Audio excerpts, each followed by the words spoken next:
जयदीप भाई के लिए जोरदार तालियां।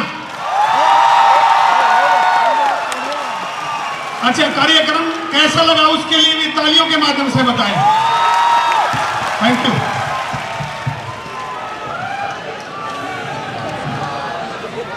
राम राम सारा ना भाई।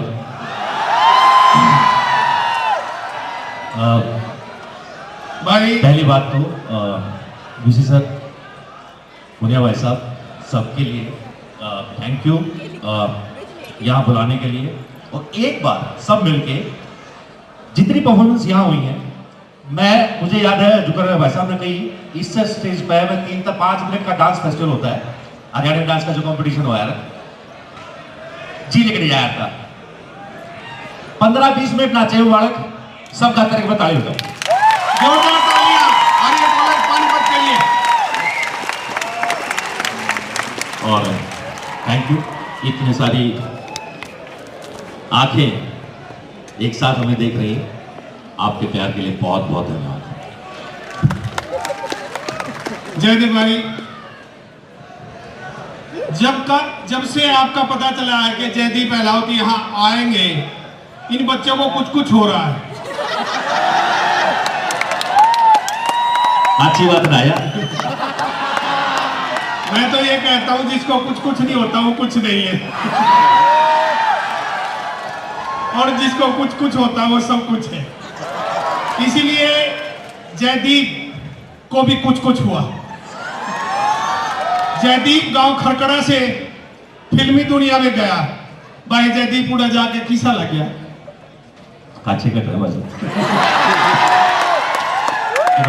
ना बने होते तो गाल खाओ है। ये जी बेसिक बात ये है भाई साहब कि मुझे लगता है सबसे जरूरी है कि इस मंच की पैदाइश है मैं स्पेशली अपने आप को कह सकता हूँ कि यही वो मंच है, चाहे वो यहाँ का हो, चाहे मेरी यूनिवर्सिटी एमडीयू का हो।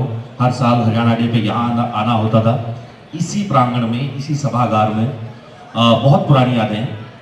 तो मुझे लगता है कि काम को लेके जो प्यार इन सब में है, आगे से कुछ लोग यहाँ से भी निकलेंगे, तो वो बना के रखें और बाकी सब हो जाएगा। भाई एक भाई इसकी किल की सुन दे। हाँ, क्या है भाई?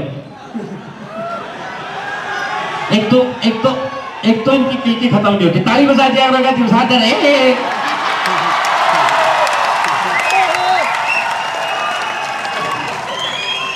ऐसे है जो ताली नहीं बजा जानते ना, किलकी के माध्यम से अपनी ताली बजाते हैं। यही हरियाणा की विशेषता है। जोरदार तालियां।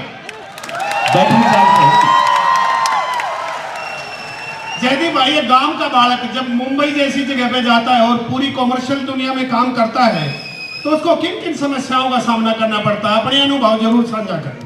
देखो, अभी थोड़ी देर पहले भाई साहब ने बताई थी कि ऑस्ट्रेलिया में वो बोला कि वो हरियाणवी भी बोल सके हैं, हिंदी भी बोल सके हैं, अंग्रेजी भी बोल सके हैं। हमने जिसमें जो तो वो बता दियो। एक चीज मैं फिर से सुन लेना एक बार। बहुत ज्ञान की बता रहा है ना, जब किसी ने बाहर निकलना हो, चाहे वो ऑस्ट्रेलिया हो, चाहे वो बॉम्बे हो, सबको बता रहा हूँ। बहुत जरूरी है अपनी मातृभाषा से बात करना। बारी माँ बोली हरियाणवी है, उसने अपने दिल में रखोगे, वो भी थारे भीतर लिखना वाली ना है, तो उसका तो छोड़ दो।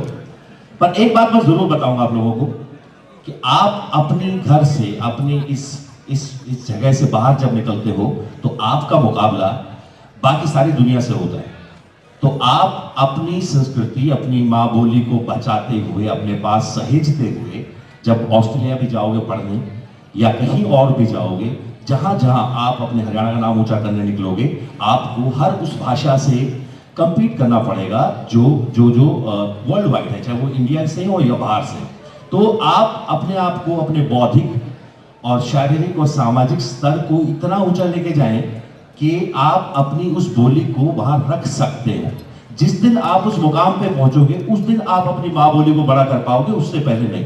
तो मेरा ये मानना है कि आप अपनी हिंदी, इंग्लिश, इन सब पे भी उतना ही काम करें, क्योंकि आपका कंपटीशन सिर्फ हरियाणवी बोलने वालों से नहीं होने वाला है। जिस दिन कुछ बन जाओगे, उस दिन ये गर्व से बोल पाओगे कि मेरी माँ बोली हरियाणवी है। उससे पहले आपकी कोई सुनेगा नहीं। तो मैं जितने भी लोग जो बाहर या तो पढ़ने जा रहे हैं या कॉम्पिटिशन्स में जा रहे हैं या इवन देश में IAS, IPS, Indian army, CDS, NDA, actor, जो भी कुछ बनना चाहते हैं, अपनी माँ बोली को समझते हुए, ये बात मैं बहुत पर्सनल एक्सपीरियंस से बोल रहा हूं, जब तक आप उनकी कोर कॉम्पिटेंसी में घुस के उनकी लैंग्वेज के साथ अगर आप उनको चुनौती नहीं दे सकते तो आप कभी भी अपनी लैंग्वेज को उनके ऊपर खड़ा नहीं कर पाओगे। बहुत बढ़िया, जोरदार तालियां। जयदीप भाई, आपने मुझे लगता है कि 20 से ज्यादा फिल्मों में काम किया अभी तक।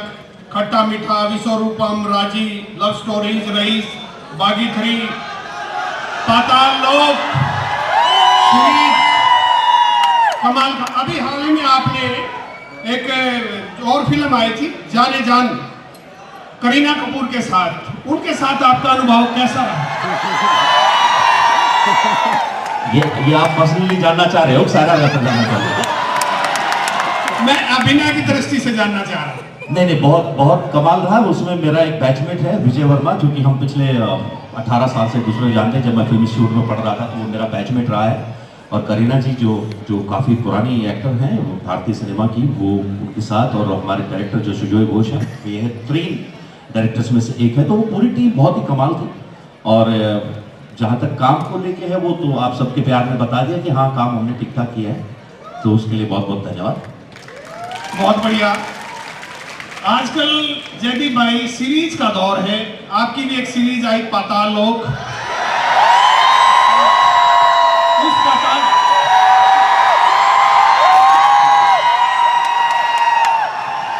उस पाताल लोक में हरियाणवी भाषा के साथ साथ दर्शन होते हैं, और पिछले 1 दशक में हरियाणवी बोली और भाषा ने फिल्मी दुनिया में धमाल मचाया है। मैं ये जानना चाहता हूँ आने वाली संभावनाएं हरियाणवी भाषा और बोली के लिए क्या है? बिल्कुल है, बिल्कुल है। थैंक यू सो मच पाताल लोक को इतना प्यार देने के लिए। और मुझे याद है जब वो कहानी बन रही थी तो हमने उनको बोला था कि यार ये आदमी कहीं का भी हो सकता है, ANCR का, मेरठ का हो सकता है, कहीं का भी हो सकता है, लेकिन मुझे लगा कि मैं उसको हरियाणवी बनाऊंगा। और अपना दिल का प्यारा हरियाणवी बनाया गया हाथीराम चौधरी को, और उसको जितना प्यार मिला वो आप सब लोग जानते ही। और मुझे लगता है कि जितना अभी थैंकफुली पाताल लोक की वजह से भी एक बड़ा कारण है कि जिस तरह से हरियाणवी कल्चर या लैंग्वेज को लेके लोग वहाँ सोच पा रहे हैं, देख पा रहे हैं, वो बहुत अच्छी बात है। आई एम श्योर बहुत अच्छा काम आएगा आगे। पाताल लोक सीजन 2 भी आएगा। हरियाणवी जो बोली है भाई साहब, उसमें पिछले 1 दशक में हरियाणा में बहुत सारी फिल्में बनी हैं, फिल्म पॉलिसी भी है। आपको क्या लगता है हरियाणवी सिनेमा की कितनी संभावना है? बिल्कुल भाई साहब, आपको इस बात से कोई मेरे ख्याल से यहाँ जितने लोग बैठे हुए हैं, इन्होंने भी अपने टाइम पे थिएटर देखा है, अभी भी कर रहे होंगे। बहुत सारे थिएटर के एक्टर होंगे यहाँ जो करते हैं। ऐसे ही इन्हीं विंग्स में हम भी खड़े होते थे कभी। और अगर मैं आज यहाँ गर्व के साथ बैठा ये बोल सकता हूँ कि मैं एक हरियाणवी एक्टर जो यहाँ से निकल के हिंदी सिनेमा या हमारे भारतीय सिनेमा में काम कर पा रहा है, तो आई एम श्योर ऐसे बहुत सारे एक्टर होंगे जो यहाँ से निकलेंगे। और जितने लोग निकलेंगे, जैसे भाई साहब यहाँ से निकल के ऑस्ट्रेलिया में झंडे गाड़ रहे हैं, आप जब जहाँ निकलोगे आप इस धरती का नाम रोशन करोगे, ये बात समझने लायक है। जहां भी अपने आप को रिप्रेजेंट करोगे, ना सिर्फ सिनेमा में, जहां भी निकलोगे आप इस धरती का, इस प्रांगण का, इस यूनिवर्सिटी का नाम रोशन करने वाले हो। ये बात अपने जहन में रखना। आप रिप्रेजेंटेटिव हो इस भाषा की, इस सभी। बहुत बढ़िया जयदीप भाई, आप भी इस मंच के विद्यार्थी रहे हैं और उस समय मैं भी विद्यार्थी था। हम हरियाणा दिवस में प्रतिभागी रहे हैं। आज हरियाणा दिवस का नाम रत्नावली हो चुका है। आप देखते हैं कि रत्नावली के माध्यम से कुरुक्षेत्र विश्वविद्यालय ने हरियाणा हस्तशिल्प, हरियाणवी खान पान और कौशल जो प्रतिनिधि है उसकी एग्जीबिशंस और ये सांस्कृतिक प्रस्तुति, ये सब देख करके कुरुक्षेत्र विश्वविद्यालय के इस प्रयास के विषय में आप क्या कहना चाहेंगे? ये बात तो ऑलरेडी बहुत लोग कह चुके सर। मैं बहुत छोटा आदमी हूँ ये सब बताने के लिए आप लोगों को कि आप बहुत कमाल का काम कर रहे हैं। आप यहाँ जितनी प्रस्तुति हुई है, जो बाहर हमने स्टॉल देखे जहाँ सब स्टूडेंट्स ने अपने हाथ से उन छोटी छोटी चीज़ों को सहेज कर रखा है जो हमारी संस्कृति, हमारी सभ्यता, हमारी बोली से जुड़ा हुआ है। तो आई थिंक ये इसको बनाए रखें।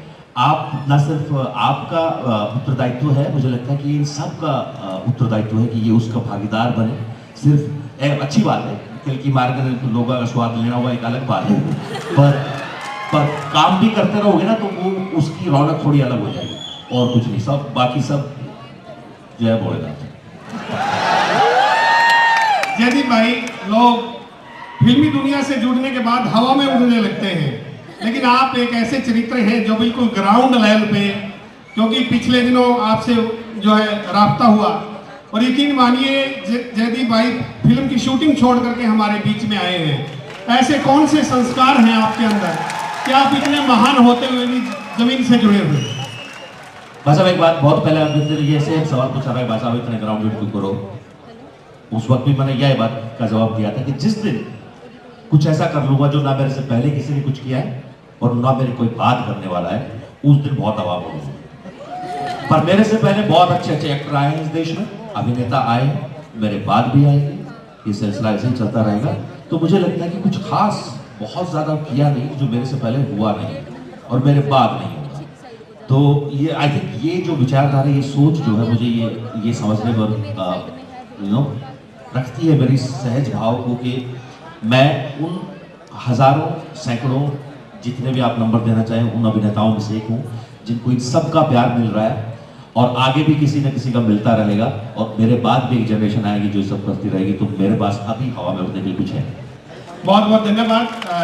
जयदीप भाई, कोई अपनी किसी भी फिल्म का एक हरियाणवी डायलॉग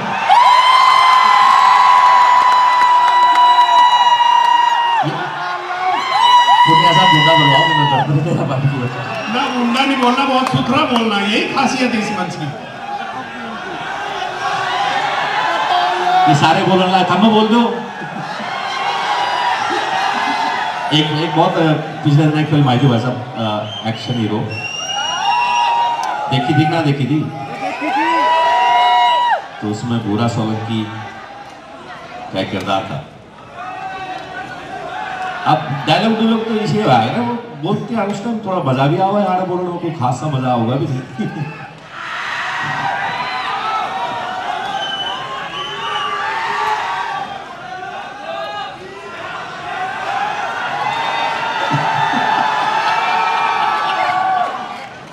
मेरा फूफा पहले थे सस्पेंडेड आ गए।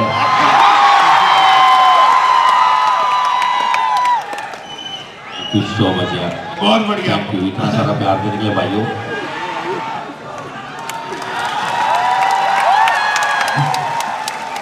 जयदीप भाई ये सुतरे सुतरे छोड़े बैठे, सुहासन छोड़ी बैठी। एक बात तो पहले भाई साहब ने कही कि मैं 20 मंच का हूँ, आप 20 समझ के इकट्ठे थे ना, तो भाई साहब आप बड्डे हो गए थे। आज आप कह रहे थे आप 6 गाभरू बैठे, एक तो देखियो सारे गाभरू भाई बैठे हैं, ये सारी जो सुहासन छोरी बैठी हैं, इनके लिए क्या संदेश देना चाहोगे? काचे काटो, पर जो सारी जिंदगी काटने हैं तो थोड़ा बहुत पर फेल रही है ना, तो थोड़े दिन में खत्म हो जाएंगे काचे। मैं genuinely on a very serious note, exactly मैं अपने आप को देख पाता हूँ यहाँ बैठे हुए आज से कुछ सालों पहले, 5, 10, 15, 20 साल पहले। और मेरे माँ बाप, स्पेशली मेरे पापा हमेशा बोलते थे कि अगर जिंदगी में पूरी लाइफ मजे लेने ना तो 2 चीज का ख्याल रखें, एक अपनी सेहत का, क्योंकि जितनी वह खराब हुई बिस्तर कोई काची कुछ नहीं बैठेगा। दूसरा, अगर आप प्रोग्रेस नहीं कर पाए ना, अगर आपका सर्कल